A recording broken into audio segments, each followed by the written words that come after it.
Okey, speech delay, ADHD, okey. Kalau dia ambil detox ni, dia mungkin tiba-tiba dia boleh menjerit-jerit, okey. Dia punya hyperactive tu boleh jadi hyperaktif sementara waktu, dia lagi aktif, dia lagi nampak macam kurang fokus, okey.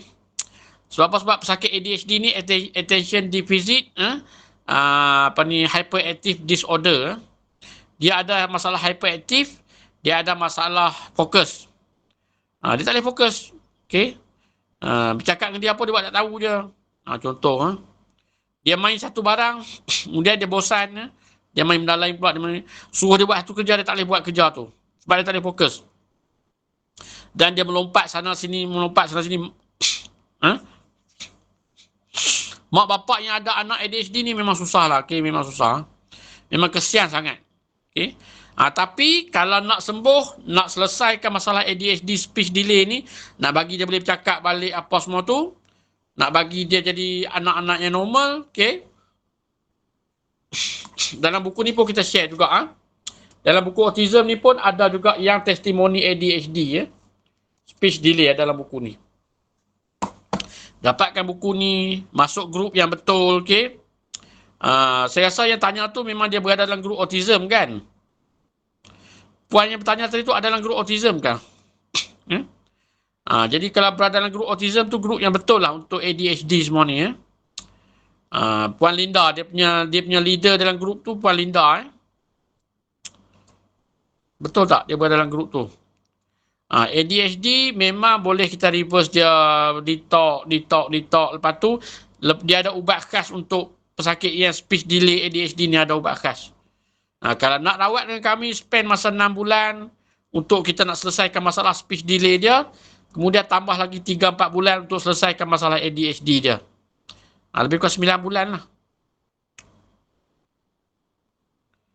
Kalau rezeki lagi cepat, dalam 6 bulan tu semua selesai. ADHD dia pun selesai, speech delay dia pun selesai. Dia boleh cakap macam anak-anak normal dah. Banyak testimoni, banyak testimoni. Untuk anak-anak yang ada speech delay ADHD ni banyak testimoni. Dalam buku ni lah. Puan harap puan dah dapat buku ni. Baca buku ni sebagai motivasi. Ada ni testimoni yang kita attachkan untuk anak-anak ADHD. Speech delay. Banyak dalam ni. Apa jawapan dia tadi tu? Dia jawab apa soalan saya tu? Kena cerita maklumkan betul-betul anak tu memang speech delay ADHD. Dan nanti stokis tu akan refer dengan saya jugalah. Dia 3 bulan detox dulu, selesaikan protokol detox tu dulu. Nanti tengok dia anak tu makin boleh bercakap tak. Okay. Dan puan nak selesaikan mana dulu? Biasanya antara ADHD dengan speech delay ni, mak bapak nak selesaikan ADHD dulu. Lepas 3 bulan berdetox, mungkin dah boleh bercakap sikit-sikit ke ataupun belum boleh bercakap pun tak apa. Bulan ke-4, ke-5, ke-6 gunakan ubat khas untuk ADHD dulu. Selesaikan masalah ADHD anak tu, lepas tu bulan yang seterusnya baru kita rawat dia punya speech delay dia. Umur anak puan berapa tahun? Sebab dia jangan sampai anak tu umur 12 tahun. 12 tahun tu last dah. Kalau dah masuk 13 tahun, 14 tahun susah dah nak rawat. Kalau nak rawat, sekarang lah sampai dia pulih. 5 tahun, ya ada lebih kurang 5-6 tahun lagi masa dia. Jadi ada masa lagi untuk puan repeat rawatan ni. Sampai boleh bercakap, sampai jadi normal anak tu. Sampai hilang ADHD dia. Okay. Tak ada masalah, insyaAllah boleh selesai ni. Saya tak risau sangat. Pesakit-pesakit, kanak-kanak speech delay ADHD ni memang boleh reverse, insyaAllah. Dah mula ke belum ni Puan Roslina? Protokol detox tu dah mula ke belum untuk cucu tu? Memang kena bersabarlah, kena tahan tengok. Kena tahan tengok, saya bagi tahu awal. Kalau nak cucu tu jadi manusia yang normal balik, kena tahan tengok. Untuk sebulan, 2 bulan pertama je dia agak teruk sikit. Dia masuk bulan yang ketiga, keempat, dia dah makin cool down dah nanti. Lepas tu dah boleh dipeluk-peluk. Dia boleh duduk diam. Boleh dengar arahan, ikut arahan dengan baik. Boleh fokus. Lepas tu. Oh, pening. Mak bapak yang dapat anak ADHD memang pening. Memang pening. Dapat anak autism, ada ADHD lagi, speech delay lagi. Memang pening.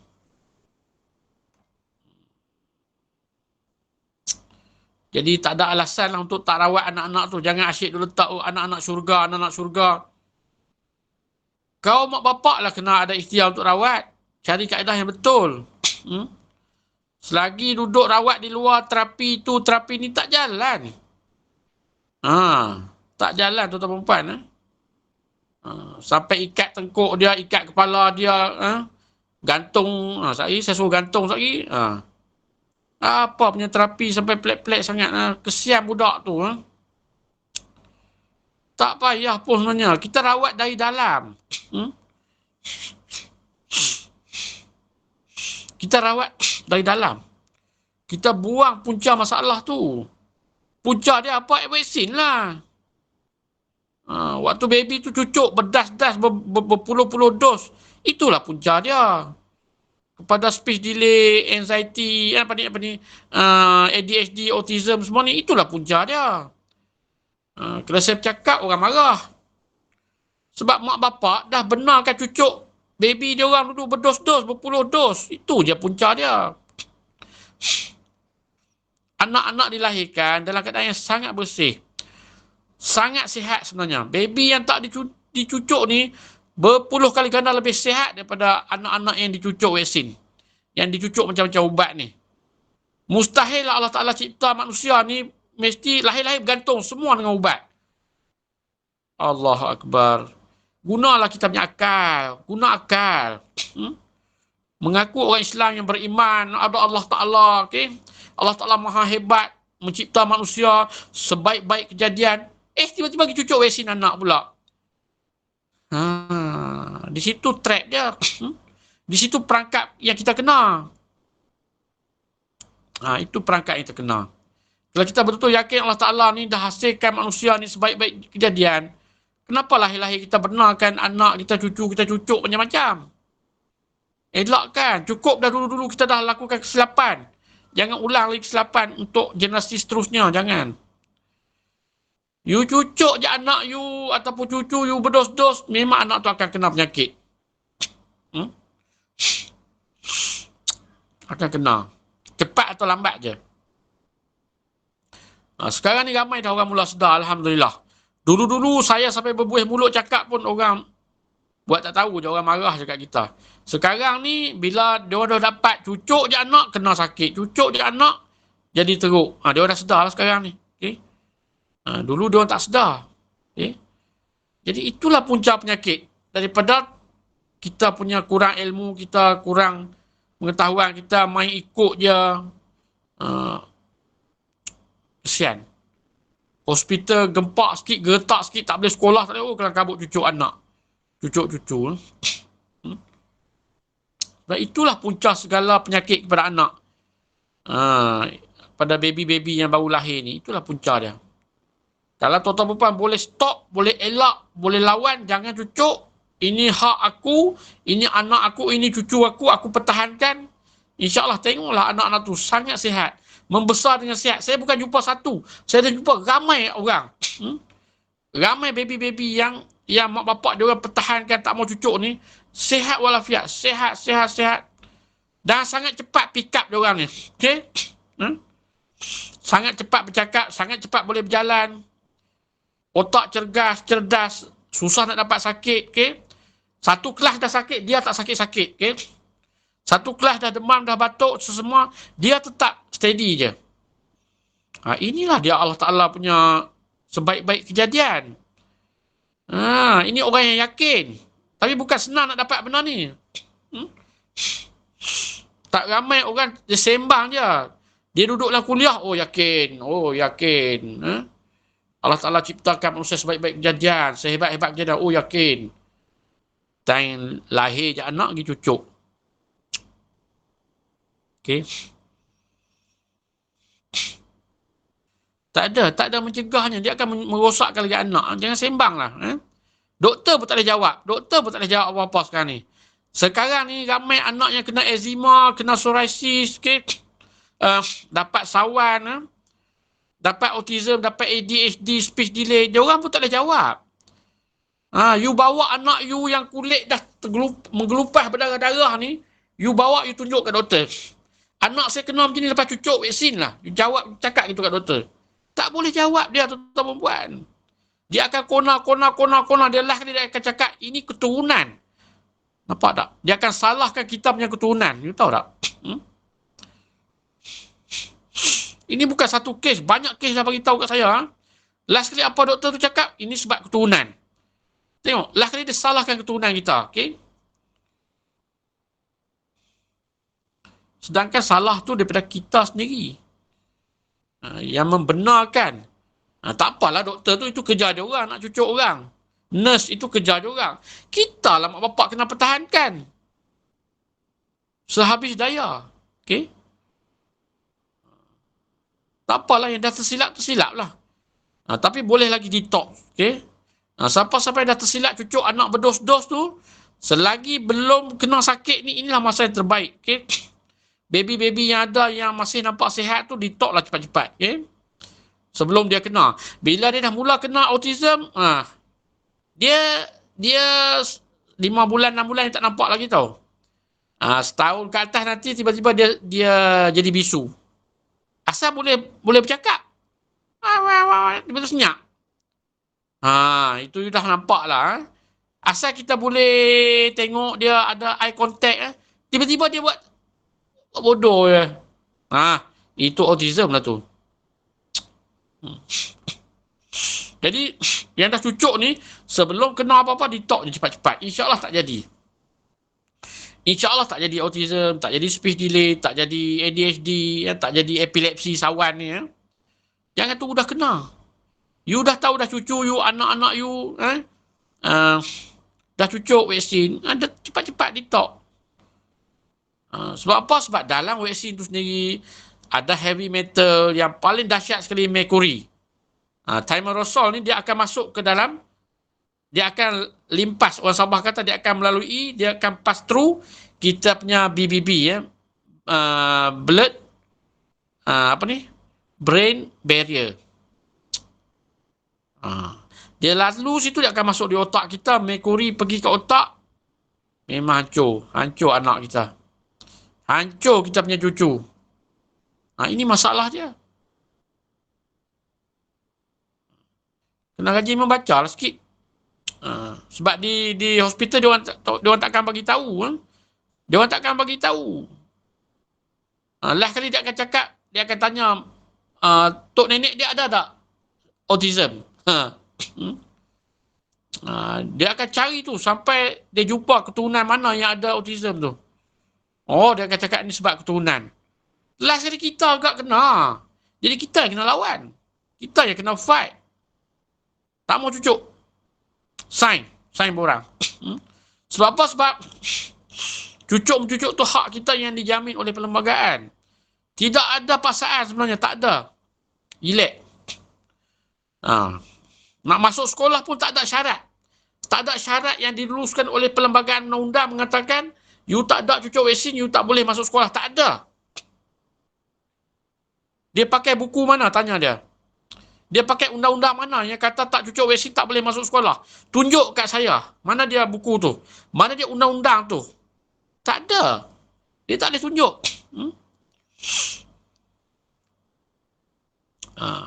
Jadi kalau kita baca undang-undang, kita mahir undang-undang juga, kita tahu, ambil tahu, you boleh lawan. Okay? Itu hak kita. Bukan saya nak mengajar you all untuk melawan. Tak. Benda ni sedang berlaku. Dan dah berlaku pun teruk. Takkan kita nak dah jatuh dalam lubang, kita nak jatuhkan lagi orang lain dalam lubang. Saya tak mau. Jadi berbuat sesuatu lah. Sebab apa? Sebab kita ada hak. Kita ada human right. Okay? Undang-undang melindungi kita. Kita dilindungi oleh perlembagaan negara. Hak kita. Cucuk tak cucuk hak kita. Orang nak cucuk lah. Tapi kalau kita tak nak cucuk, itu hak kita. Tapi jangan kita nak pergi marah kat orang lain cucuk pula. Sebab itu hak dia. Dia gunakan dia right untuk nak cucuk anak dia, cucu dia lantak dia lah. Tapi untuk cucu kita, anak kita, jangan cucuk. Kita gunakan right kita. Itu you betul. Tapi you, bila you duk pergi bantai orang lain yang cucu anak dia, you kena. You salah. Sebab apa? Sebab you melanggar dia punya undang-undang, right dia. Itu kena, kita pun kena bijak kat situ. Jangan duk pergi larang dia. Jangan duk pergi marah kat dia. Tapi yang kita, ini kita pasal diri kita, family kita. Okay? Itu cerita. Tapi kalau setakat kita nak cerita, nak bercakap-cakap pasal apa yang saya cakap ni, you boleh terangkan kat dia. Tapi jangan marah kat dia, jangan paksa dia, jangan. Kita je. Itu tak ada jadi salah di sisi undang-undang. Okay? Yang salah bila you pergi marah dia, you pergi pangkah dia. Faham tak? You pergi malukan dia dalam grup, you pergi sebarkan ni, ni cucuk vaksin anak dia. Dah jadi, itu nanti you kena. Jangan gitu. Kita cakap pasal anak kita, cucu kita, kita jaga keluarga kita dulu. Ini yang kita dilindungi oleh undang-undang. Jadi saya pun, saya dengar, saya baca pelbagai tulisan peguam, tuan-tuan perempuan. Peguam ni dia orang baca undang-undang, dia orang faham. Saya tak baca buku-buku undang-undang ni, tebal sangat. Saya baca tulisan peguam. Bukan seorang peguam, berorang-orang. Ramai peguam menulis naratif dia sama. Jadi saya yakin, saya sebarkan, saya bagi tahu kat tuan-tuan perempuan. Kalau dia orang tipu saya tipu tuan-tuan perempuan. Tapi itulah cerita dia. Kita ada hak, kita ada right untuk masuk sekolah macam biasa. Anak cucu kita pun ada right, ada hak yang sama rata untuk masuk sekolah walaupun dia tak cucuk vaksin. Kalau dia orang tak benarkan, minta dia orang tunjuk mana artikel, mana undang-undang yang mengatakan anak aku tak boleh masuk sekolah. Cucu aku tak boleh masuk sekolah. Mana undang-undang dia? Sebab tak cucuk vaksin. Mana undang-undang dia? Tak ada, tuan-tuan perempuan. Nanti biru muka pengetua tu, biru muka guru besar tu. Dia tak boleh jawab. Okay, next question.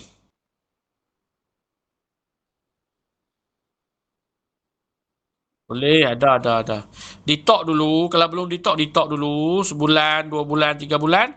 Lepas tu bulan keempat, kelima kena ambil hair tonic. Ambil hair tonic. Untuk melebatkan rambut, mencantikkan rambut, ada hair tonic. Okay, next.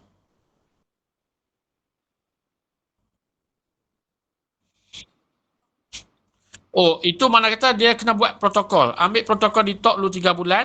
Lepas tu gunakan set anti-vertigo kita lah. Tapi vertigo ni biasa ditok selesai dah. Lepas ditok sebulan, 2 bulan, 3 bulan selesai dah vertigo dia. Tak sempat guna set vertigo. Set vertigo ni antara set ubat yang jarang orang beli lah. Sebab apa? Sebab dia guna ditok pun dia dah selesai. Dia set ubat khas ni, kalau selepas 3 bulan berditok, penyakit tu masih ada, baru kita gunakan set khas. Tapi set vertigo ni, jarang kot orang beli. Adakah orang beli set vertigo kita ni, Aisyah? Jarang. Sebab apa? Sebab kebanyakannya yang sakit vertigo ni, lepas dia ditok sebulan, 2 bulan, 3 bulan, dia dah hilang vertigo dia. Apa penyakit vertigo? Kalau tuan-tuan yang belum tahu, vertigo ni macam kipas tu. Berpusing-pusing macam gasing dah. Kita Piramli tu kata berpusing-pusing macam gasing dah. Dunia dia berpusing. Dia duduk pun berpusing, dia baring pun berpusing. Dia berjalan pun berpusing, dia bawa kereta pun berpusing. Jadi dunia dia memang haywire lah. Haywire lah dunia dia. Memang pening lah hidup dia. Jadi dia ditok sebulan, 2 bulan, 3 bulan selesai. Pun ramai kena vertigo. Lepas cucuk vaksin pun ramai kena vertigo. Adik-beradik pada vertigo, sepupu pada vertigo, dia panggil sebagai tinnitus. Ni, berdesing telinga ni. 24 jam berdesing telinga. Kalau nak tidur, kena pasang TV kuat-kuat baru boleh tidur. Kalau tidak, dia rasa berdesing, dengar berdesing tu kuat. Okay? Jadi kalau pesakit yang ada vertigo, ada tinnitus, cepat-cepat ditok. InsyaAllah. Mujarab. Setakat ni pesakit tinnitus pun mujarab.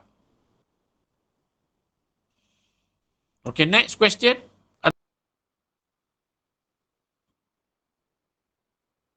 InsyaAllah. Buat dulu 3 bulan detox, kita tengoklah protokol dia. Lepas 3 bulan detox, kita bagi ubatkan untuk brain lah, dipanggil brain remedy ya. Itu dia akan bantu rawat cerebral palsy itu.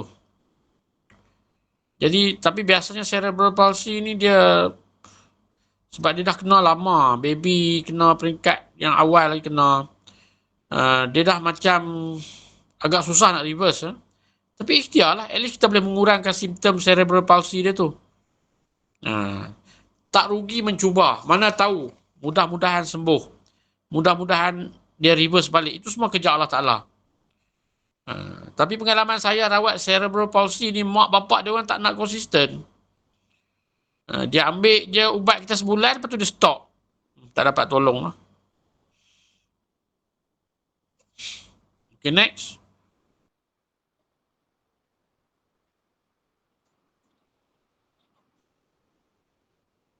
Dia gatal-gatal badan, kadang dia jadi kerap kencing, kadang dia cirit-birit. Ada tu yang sakit-sakit di belakang, di kawasan buah pinggang tu. Ada tu yang demam-demam, batuk, berkahak. Jadi sakit kepala, berdesing telinga. Okey, itu antara healing crisis lah. Badan jadi penat sangat, jadi tak larat sangat sementara waktu. Itu antara healing crisis pesakit CKD. Tapi kalau tuan-tuan perempuan boleh hadap dengan senyuman, insya-Allah reverse dia. Okey, CKD itu akan reverse. Okey. Jadi jangan banyak bersungut, banyak bersabar dan banyak berdoa, bersyukur. Okey.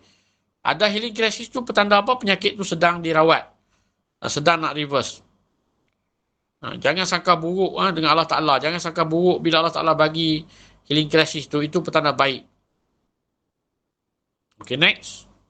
Jadi tuan-tuan perempuan yang ada dalam live saya ni, dalam Google Meet ni, dah cucuk vaksin berdos-dos pada tahun 2021.